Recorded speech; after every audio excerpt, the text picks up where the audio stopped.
Assalamu alaikum wa rahmatullahi wa barakatuh. Bismillahir Rahmanir Rahim. Nahmaduhu wa nusalli wa nusallimu ala rasulihil kareem. Amma ba'd. And today we're looking at this amazing kitab written by Abul Qasim Abdullah ibn Muhammad As-Sa'di al-Ma'ruf bi Ibn Abi'l Awam, titled Fada'il Abi Hanifah wa Akhbaruhu wa Manaqibuhu. It has been printed with the research of Sheikh Latif al-Rahman al-Bahra'iji and printed in Al-Maktaba al-Imdadiyah. And the book is really a beneficial kitab, all narrated with chains of narration. And there is a video I should mention made by a scholar by the name of Sheikh Sharif Hatim ibn Arif al-Auni in Arabic, wherein he describes this book, speaks a little bit about this book. However, there is not a video in English, and therefore I decided to introduce this book a little bit. Now, with regards to the author, there is some debate over the authorship of this actual book. That has it been written by the grandfather, Abdullah ibn Muhammad, or has it been written by the grandson, Abu al-Abbas, Ahmad ibn Muhammad ibn Abdullah? Now, whilst Hafiz ibn Hajar al-Asqalani rahimahullah is inclined towards the opinion that the book has been written by the grandson, Abu al-Abbas, Hafiz al-Dhahabi, who does quote this book in his Manaqib book that he wrote on Abu Hanifa, seems inclined towards the opinion that the book has actually been written by the grandfather, Abu al-Qasim. There is also some difference of opinion over his death date as well. However, he seems to be definitely a student of Imam al-Tahawi and a student of Imam al-Nasa'i rahimahullah as well. The book, with regards to the authorship of the book, by the way, there's an article written by Mullah Ubaid Akhtar Rahmani, when he gives preference to the view that considering that this book has been narrated by the grandson from his father, from his grandfather, it could be argued that the book was actually written by the grandfather and then refined and edited by the grandson. So you've got here, it says, Anba'ana al-Qadi Abu al-Abbas Ahmad ibn Muhammad ibn Abdullah, that's the grandson. Then he says, Haddathani Abi, and then he says, Haddathani Abu al-Qasim Abdullah ibn Muhammad, that's the grandfather. So you could say the grandfather wrote the book, Abu al-Qasim, and then the grandson, Abu al-Abbas, refined the book. So the book could actually be attributed to the two of them. The book has been narrated from the grandson by two notable scholars. Number one by Shihabuddin al-Qudai, and the other is Abdul Ghani ibn Sa'id al-Azdi, both of whom are notable muhaddithun. Now, Sheikh Zahid al-Kawthari rahimahullah in his Husn al-Taqadi says that this book min anfa'il kutub fi manaqib Abi Hanifah. Now, when Sheikh Abdul Rahman ibn Yahya al-Muallimi came in his Tankil, he argued that this author, Abu al-Qasim, the grandfather, he's not known, he's majhul, he's unknown. So Dr. Hamza Bakri in his footnotes on Husn al-Taqadi quite brilliantly, or quite well I would say, in his footnotes on Husn al-Taqadi has proven or has tried to show that he isn't actually majhul, and Dhahabi and others have relied upon him, and Dhahabi is known for being quite critical in his reports. So the fact that he can, and others also attributed this book to Abu al-Qasim, and they considered him to also be a reliable scholar. Now, the book is actually full of really beneficial details, but I want to mention to you firstly my favorite quote in this book, which is on page 242, stated by a scholar by the name of Dawood al-Ta'i, who was also a great Sufi as well, but a student of Abu Hanifa and part of the council of Abu Hanifa as well. He mentioned something which is really beneficial for us students of knowledge, wherein he says, someone asked him, قَدْ كُنْتَ تُجَالِسُ أَصْحَابَ أَبِي حَنِيفَةَ ثُمَّ اعْتَزَلْتَ, that you used to spend time in the company of the companions of Abu Hanifa, but now you're not doing that. So he said something which is quite beneficial. إِذَا كُنَّا دَهْرُنَا فِي جَمْعِ الْآلَةِ فَمَتَى يَكُونُ الْبِنَاءِ.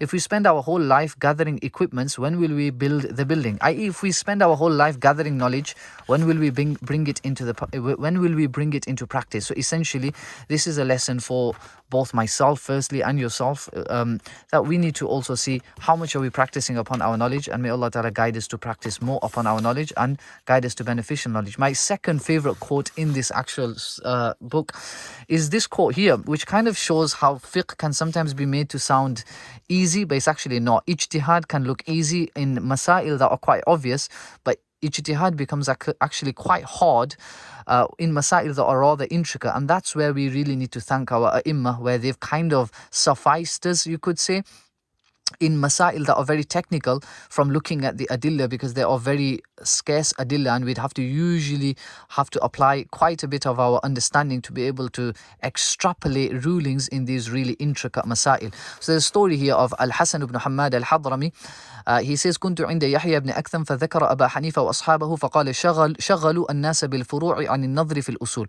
That Yahya ibn Aktham, Al-Qadi Yahya ibn Aktham, he says that Abu Hanifa and his companions, they've mentioned too many furu. They should have mentioned just the adilla and let people decide. لأن الفقيه إذا وردت على المسألة ردها إلى أصلها فاستخرج الجواب منها. فقال فقلت له. So Hassan ibn Hamad says, okay, I'm going to ask you a very simple question, see if you can answer it for me. So he asks him, رجل مات وترك زوجة وابنا وترك لهما دارا كيف تكون الدار بينهما. He asks him a simple mirath question. He gets it right, he answers it. Then he complicates the question. He says, what about if this house, there was more technicalities involved in the house? Someone bought it, they sold it, then they claimed istihqaq. They said that the house is mine, and there was claims of the buyer, the seller, and all of these intricate issues he added to it. So he asked him the question, فقدر جوابا ثم أجابني فقلت هذا خطأ. He asks him, he gives him 4 answers. Yahya ibn Aktham tries to answer this detailed, intricate fiqhi question 4 times, and 4 times he tells him you got the answer wrong. And Qadi Yahya ibn Aktham kind of admits, yeah, actually that's not the right answer. Then he kind of finally tells him, إذا كان القاضي في سعة علمه وعلو مرتبته في الفقه يسأل عن مسألة من فروعهم ليردها إلى أصلها يجيب فيها ب3 جوابات يقر على نفسه فيها أنها خطأ ولم يأتي إلى الآن بجواب يقول إنه صواب فما تنكر على قوم كفوا الناس مثل هذا. كفوا الناس مثل هذا فسكت. So he becomes quiet. That why are you getting upset over Abu Hanifa mentioning so many furu and so many masail, whereas when we ask you a detailed intricate question, you can't actually mention your dalail, and you can't actually seem to mention how you're going to extract this ruling, and you get the ruling wrong. So don't be blaming Abu Hanifa for extracting rulings and for providing rulings for people which they would have found difficult to extract from their adilla, because they do not have the ability to do so. There's also some interesting, brilliant quotes in here, all with, by the way, Ibn Abi'l Awam wrote a musnad on Abu Hanifa, which is actually found in this Manaqib book as well. There's a quote on page 150, كان أبو حنيفة شديد الاتباع لصحيح حديث رسول الله صلى الله عليه وسلم. Then there's a quote here, Ibrahim yasjudu shukran li mawt al-Hajjaj. He did sajda to shukr when he found out about the death of Hajjaj ibn Yusuf. There's also stories in here of how, for example, the famous accusation of the Hanafis believing in Khalqul Quran, etc. Well, there's a story in here that quite clearly mentions that they did not get involved in this mas'ala at all, and that they did not hold this opinion of Khalqul Quran. And Imam Abu Yusuf actually he kind of he distanced himself from Bishr al-Marisi, who was his actual student for a little while. He did actually distance himself, and the proof of that is actually in this book on page 118. There's also a brilliant story of the hikmah of Zufar, Imam Zufar rahimahullah, and the intricacies that he had and the abilities in which he had to kind of convince people that he is actually really he was really intelligent. And you can read about this. There's a statement here of Imam Zufar, Man qa'ada qabla waqtihi dhalla, on page 292, the famous statement that many of the Hanafi Imma actually held, Ma khalaftu Aba Hanifa fi qawlin illa wa qad kana Abu Hanifa yaqulu bihi, which kind of proves that every qawl of Abu Hanifa, that the statement of every Imam and students of Abu Hanifa is actually a statement of Abu Hanifa. You could argue, maybe perhaps not with that generality, but it gives some idea to it. There's also Imam Zufar is sometimes really considered like, not a lot is known about him. So there's a statement here on page 294 that when Abu Hanifa passed away, الناس كلهم, they all turned towards Imam Zufar. And Imam Zufar rahimahullah was actually he was actually a really important Hanafi figure after the demise of Abu Hanifa. And on page 306 there's indications towards the fiqhi abilities of Imam Abu Yusuf rahimahullah, that one day he became ill and he forgot everything except his fiqh, right? He forgot everything except his fiqh. مرضت مرضا نسيت فيه كل ما كنت أحفظ حتى القرآن ولم أنسى الفقه.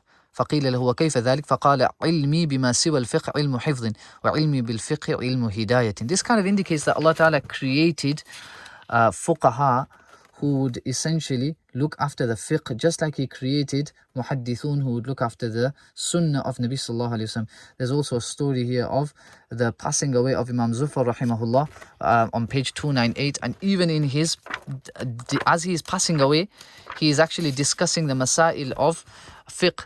So he says دخلت على زفر وقد احتضر وهو يقول في حال لها مهر وفي حال لها ثلث مهر.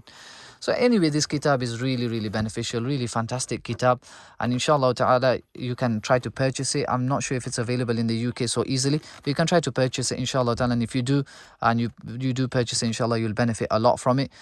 If you do purchase it, do remember me in your du'as as well, as being a means of you benefiting from this book, inshallah. Inshallah ta'ala, this every Hanafi should have a read of this book. It's nice and small. I mean, look how tiny it is. It's about 200 or so pages, 300 or so pages, but remember there's loads of asanid, so you're not required to read the full sanad, etc. You can kind of move on a little bit if you're not planning to research the book, etc. Fantastic biography on Abu Hanifa with asanid, many adilla of the Hanafi madhab, in the sense that positions, methodologies of Abu Hanifa, which scholars have claimed are not established from Abu Hanifa, you will find that they are established in this book with an authentic chain of narration. So inshallah you'll benefit from this book. If you did like this video, please give it a like and share it with others so that they can also benefit, and also subscribe to this channel. Inshallah ta'ala we can have more videos. We've got a lot more videos inshallah coming up. Jazakumullah khairah. Wassalamu alaikum wa rahmatullahi wa barakatuh.